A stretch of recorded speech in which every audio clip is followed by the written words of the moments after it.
undergarments, or as this book says, underwear.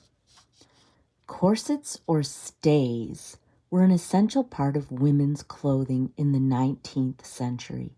Some corsets fit a normal figure. Others were laced tightly in order to give a woman a fashionably small waist. Near the end of the century, camisoles replaced the tight corsets. Hoops and crinolines. Throughout most of the century, fashionable skirts had a domed shape. Whalebone or metal hoops were sewn into petticoats to achieve this look. In the 1840s, the crinoline was invented. At first, the crinoline was a petticoat lined with horsehair and fitted with hoops to make a rigid dome. Later, it developed into a light metal cage. The bustle. By the 1870s, the bustle replaced the crinoline in popularity. It made the back of a skirt much fuller, giving women a big-bottomed look. As the end of the century neared, skirts took on a more natural appearance, and neither the bustle nor the crinoline were fashionable any longer. Petticoats and drawers. Many people confuse petticoats and drawers. Petticoats were skirts of cotton, silk, or flannel that fit under regular skirts. Drawers were flesh-colored ruffled pants that were worn by women beneath their skirts. They became popular in the 1830s and have been worn by women in different forms ever since. Drawers were made of fine wool for winter and light cotton for summer. They were fastened with drawstrings around the waist and at the knees.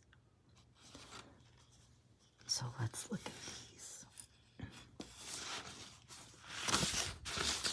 Sorry. So we have drawers were ruffled underpants that were tied at the waist and gathered at the knees. For a slim waist, the corsets shown here could be laced tight at the back. So we can see the front view and the back view. Shifts. Shifts were worn next to the skin. A camisole. Camisoles were loose and comfortable compared to corsets. They were worn at the end of the 19th century when women's fashions became more casual. And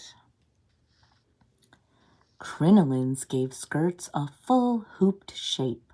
Bustles were worn under skirts to make them stand out at the back. Petticoats fit under skirts. Some were plain, others had built-in bustles and layers of ruffles, such as the one shown below.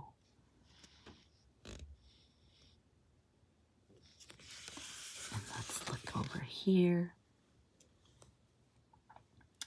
Most men wore cotton drawers and undershirts. Some wore a union suit. This one-piece undergarment had a trap door at the back. Union suits came in red or white and kept men warm on cold winter days. Cravats and ties were worn with suits. Collars and cuffs were added separately to dress shirts.